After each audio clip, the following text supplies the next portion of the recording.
koe Tohi a Paula koe apostolo kihe Kakai Filipai. Ko Paula mo Timote, koe ngo tamae o eiki a sisu kalaisi, kihe kainga ma oni kotoa be ia kalaisi sisu oku i Filipai, mo kau tauhi, mo kau wakonaki. Kia tiki mo tolu ai alo ofa, mo monu ia mehe otua koe tau tamai, pe mo eiki ko sisu kalaisi. O whawhita ki hoku otua e ko manatu kotoa pe kia tiki mo tolu. O hufe kina fia ma wai pe a ki mo tolu kotoa pe i e ku lotu kotoa pe. Ko e ui ko ho mo kau whakataha i he ongo lelei, talu mihi ulaki aho o a uki heni. O go ilo pau a mea ko eni, ko e uhi ko ia kone kamata ai ngā ue lelei i a teki mo tolu, tene whakahao hao a ia o a uki he aho o sisu kalaisi. O hange o ku tāu moau ke pehe e ku amanaki ke teki mo tolu kotoa pe, ko ohi o ku mo i hoku loto. Pe ku ngahi hai, mo e ku lango maki, mo e ku whakamu oni ki he ongongo lelei, o ku mo kau whakataha kotoa pe i hoku lelei. He ko hoku whakamu oni ai otua ki he lahi au pito o e ku hori ke teki mo tolu kotoa pe i he manawa o sisu kalaisi. Pe ku e ku lotu eni ke tupule kina ho mo ofa o lahi. Pe lahi hake i he ilo mo yanga whakapoto kotoa pe. Ko uike mo ai ahi ai ngahi mea o ku whai kehe. Ka mo wanga to tonu, mo tae halaia o au ki he aho o kalaisi. Ke whakafonu aki mo tolu ai ngahi fua o e maa oni ai au ki a sisu kalaisi, ke o ngongole iai mo whakawhita iai ki he otua. Ka ko hoku loto ke mo ilo e ka inga, ko e ngahi mea na e tō kia te au kua iku ia i he whakatupule kina pe o e ongongo lelei. Ko ia kua ilo ai i he whare kotoa o e tui mo ngahi potu kehe kotoa pe a hoku ngahi hai ko uhi ko kalaisi. Pe koe kāinga toko lahi i he eiki, ko nauloto mālohi koe mea i hoku ngahi hai. Pe a siria ho nauloto toa ke rea aki ai wholofola o tae manawahe. Koe mo oni o kumalanga aki a kalaisi e he ni ihi i he meheka mo i whakakikihi. Pe whailoto lelei pe e he ni ihi. Koe ni ihi o kumalanga aki a kalaisi i he kikihi kai i he loto maa. O nau amanaki ke whakalahi aki ai mamahi ki hoku ngahi hai. Ka koe ni ihi i he ofa o ilo ko whotu wau koe lango me kina o yongo lelei. Pe whewhe ai. Ko eni i he mea kotoa pe i he kākāwe i he mooni o ku malanga aki a kalaisi. Pe ko ia o ko whiawhia ai io pe teu whiawhia. He ko ilo e kau eni ki hoku whakamu ui i o moulotu mo e fuaki o e laumalie o sisu kalaisi.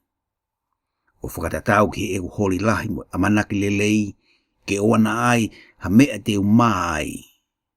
Ka i he whai maalohi lahi ke hange ko ia imua, ke pehe eni foki ai whakaongo lelei a kalaisi i hoku sino, i he mo ui pe i he mate. Pe koe mo ui ke te au ko kalaisi ia, ka e aonga lahi ai mate. Pe ka wau te mo ui i he sino, kono fua eni o eku ngāwe, ka ui kai teu iloa ai a teu whiriki ai. He o ewhihia au i he mea e ua o kou hori ke alu, ke uia kalaisi, ai au kulelei lahi au pito. Ka koe nofo i he sino o ku aonga lahi ia ke teki moutolu. Pea i he ku ilo e ni o ku ilo te mo ui ono nofo mo ki moutolu kotoa pe, ka e tupule kina ai ho mo tui mo i whiawhia. Pe ke tupule kina au pito ai ho mo whiawhia i he sisu kalaisi, koe uhi ko au, i he kutoi alu atu ke teki moutolu. Kai pe he, ke tau ho mo ulunganga mo yongongo lelei a kalaisi. Ko uhikai ha aku aluatu o wakaiga ki mo tolu, pe te mo mamao, te whanongo pe ki ho mo ngā ue. O mo tuu mau i loto pe taha. O uonga taha pe, o whenga whakataha i he tui ki he ongongo lelei. Pe ouana airi fia i ha mea meho mo ngahi whiri. He koe whakailongo ia ke te ki nau tolu o kumala ia. Ka oe whakamuui ke mo tolu pe aku mehe otua ia. He ko tuku ke ki mo tolu o ko kalaisi ke ua na angata i he tui pe ke te ia ka mo mamahi foki ko ui ko ia. I tau i aki mo tolu o hange ko ia na mo mamata ai ia te au pe whanongo eni o ia te au. Waheua. Ko ia kapau o ia kalaisi hawhie maarie, kapau o ai hawhie maarie e ofa, kapau o ai hawheohi o lau maarie, kapau o ai ha ofa o ngofua mo haloto ofa, mo whakakakato e whiefia. Ke mo wheloto tatau pe o mau ai ofa pe taha, ke mo ulunganga taha pe, mo uowonga taha pe. O wana awhai hamea e taha i whakakikihi, pe i manako ki he whakamalo lau noa. Ka hi loto anga vai ke whetoutou whe mahalo lelei aki hake takitaha ki hono kāinga ia te ia. Ke o wana takitaha tokanga ki ene ngahi mea a ana pe, ka takitaha tokanga foki ki ngahi mea aini ihi. Ke ia teki mautolu ai lotoni aia foki na ia kalaisi sisu. Ko ia i ene tatau moe otua na ikai pehe e ia ko hafa oa ke na taha moe otua. Kana ane whakamasive siwa i ia o ne tō kia te ia ai tatau moe tamai o eiki pe whanau i ia i he tatau o tangata. Pe ko ilo ia i he tatau o tangata na ane whakamuulaloa i ia pe talango fua ki he mate io ai mate i he akau. Pe ko ia ko hake aki ia e otua o lahi au pito. O ne fuaki ke te ia ai huafa o ku maa olunga taha pe i he hingoa kotoa pe. Ko uke tūlo tui ki he huafa o sisu ai tui o ia kotoa pe o ku i he langi mo mamani, mo lalo mamani. Pe ke whakaha e relo kotoa pe ko eiki a kalaisi sisu, ke o ngongole lei ai otua ko tamai. Ko ia e hoku kāinga o whina. O hange ko mou talanga fua ma wai pe, o ikai i hoku ao pe, kai lahi au pito eni i eku mama o, mo ngā ue ke lawa i o mou mo ui a mou tolu i he mana wahe mo te. He koi o tua ia o kune ngā ui e teki mou tolu i ono whina ngaro lelei ke mou loto mo whai ki ai. Whai ai ngahi mea kotoa pe, o tae launga mo tae whakakikihi. Ko ike mou tae halaia mo tae kovi, koe whanau tae valokia ia ai o tua i he lolotonga o i Kakai anga whakapiko mo whewheka. Aki nau tolu o kumo ulo atu ki ai o hange koe ngahi mama o mamani. O taki loa atu ai lea ai mo ui. Ko ike whiewhia i he ah o kalaisi i e ke ai te ulere noa pe ngā ue tae aonga. Io, pe kapau e whelingi aki au, mo whelau lau mo ngā ue aho mo tui, o go whiewhia mo neka whakataha mo ki mo tolu kotoa pe. Pe e mea pe ko ia foki ki mo whiewhia mo neka whakataha mo au. Ka go whalala ki he eiki ko sisu, ke toi sii, pe o whikau atu ti mote ke ki mo tolu, ko uhi ke whi maari e lelei, kau ka ilo pe o mo whiewhe. He wikai e te au hataha o kuna loto tatau mo ia ke tokanga mo oni ke te ki mo tolu. He kukumi kotoa pe ai ngahi mea anau tolu ka ikai ko ngahi mea kalaisi sisu. Ka mo ilo ai whakamu oni o ona, ko uhi o hange ko e foha mo tamai, ko pehe ene ngā ue moau i he ongo lelei. Ko ia o amanaki ke whekau atu lewa ia, o kau ka ilo pe koe ha e whai kia te au. Kau ko whalala ki eiki e wawe foki e ku alu atu a aku. Kana aku mahalo e lelei e ku whekau atu kia ki mo tolu a epa whala taito ko hok toko ua. Mo kau ngā ue, mo kau ngā tau. Ka ko mo whai whekau pe koia na ne tauhi ki e ku ngahi masiwa. E nai manatu lahia ke te ki mo tolu kotoa pe, pe nai matu aki mamahi, koe mea i ho mo whanongo nai mahaki ia. E koe mo oni nai mahaki ia o mei mate. Ka nai al ofa e o tua kia te ia, ka nai kai kia te ia pe, ka kia te au fo, te ria na aku mau ai mamahi ki he mamahi. Ko ia nei whikauto o to oa ia, koe uhi ka mō katoe mamata kia te ia ke mō whiewhia pe ke si i hifo ai e ku mamahi. Ko ia ke mau ia i he eiki, i he whiewhia kotoa pe mō whakapa apa ki he Kakai kihe. He koe ui koe mea i he ngā aue a kalaisi na e ofea ia ki he mate, o i kai mamae ia ki he ene mo ui, ka ne tongia a ki mō tolu i he tauhi kia te au. Wahe tolu, kono whakaosi e ukainga ke mō whiewhia i he eiki. Ko e ku tohi a ngahi mea pe ko ia kia te mo tolu, o ku ikai si I ko whakawhiu kia te au, pe o ku aonga kia te mo tolu. Wakai te ria ai whangakuri, wakai te ria ai kau ngāwe kovi, wakai te ria ai kau tuusi. He koe kamu a ki tau tolu, o ku tauhi ki he otua I he lau maarie, mo whiawhia ia kalaisi sisu, pe ku ikai ki tau whalala ki he kakano. Ka te uwha maunai e au, ha whalala anga I he kakano.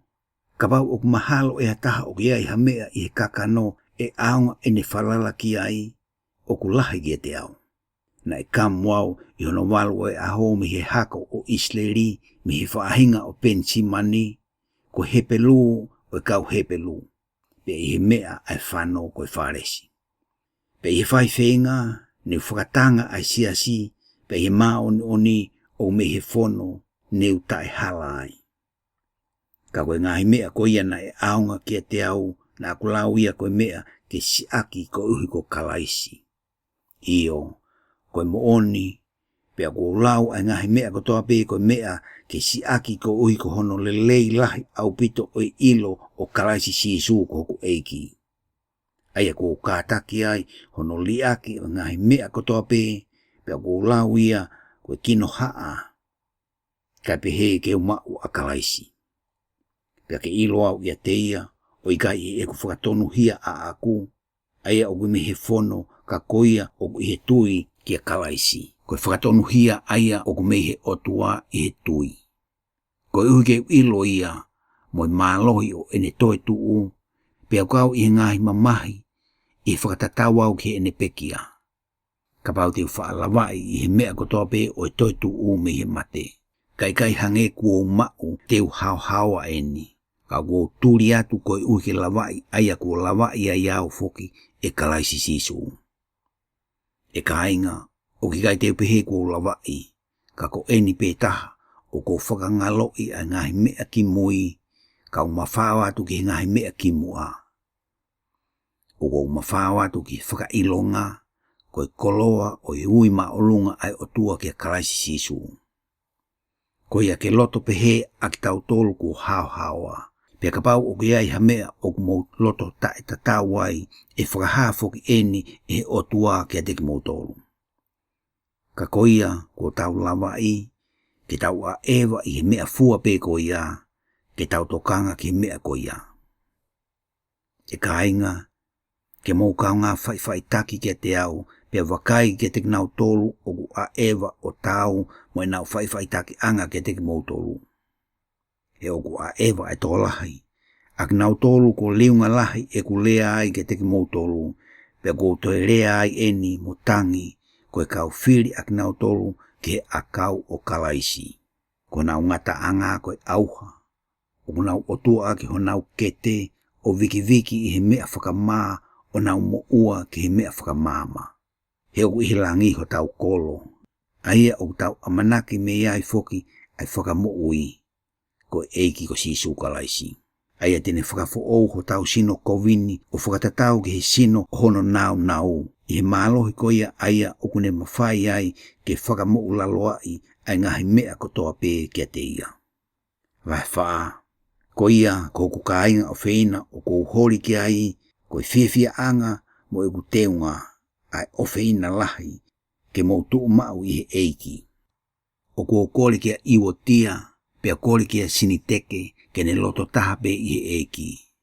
Pea ku kore atu ke te koe foki ko hoku hoa mo oni. Ke tō nei ai kau whiwhine ko ia na I ngā ue moau I he ongongo lei.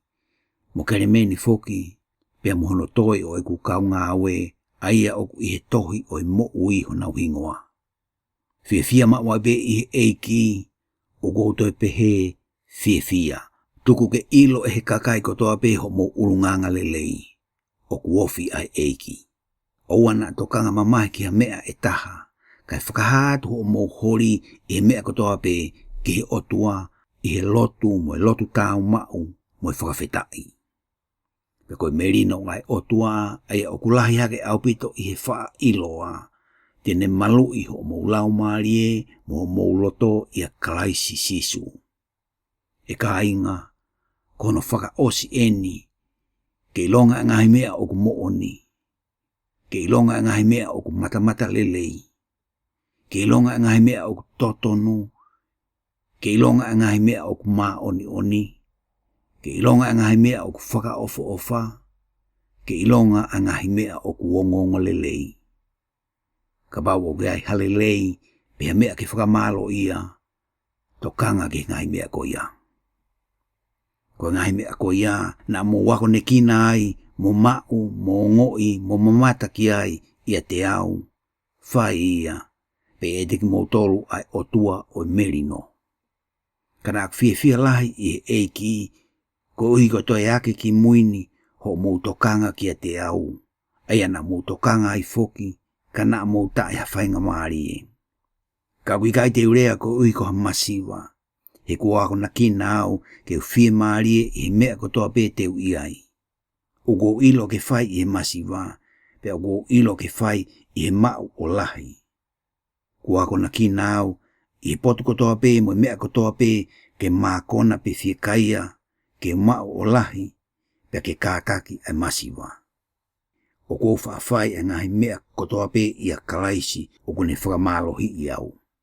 Ka neongo ia, ke mou whaile lei i ho mou kau i he eku mamahi. Pe ko eni e kau Filipai, ke mou ilo foki i he kamata anga o yongongo le lei i he ku aluatu me Mastonia, na i kai kau hasiasi e taha ki te au i he whefoaki aki kau ki mou tolu pe. Na mo eku i te solo naika na mou tokoni o liunga taha mo liunga ua ki eku masiwa. Kai e eku hori ki ha fuaki, ka o kou hori ki ha fua e aunga ki eku mou tolu.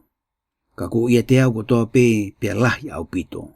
O kou mahu, he kou mau ia epa whala taito a ngahi mea teki mou tolu. Ko ngā ngatu o mea namu kakala, ko e wheilau aunga pe lelei ki he otua.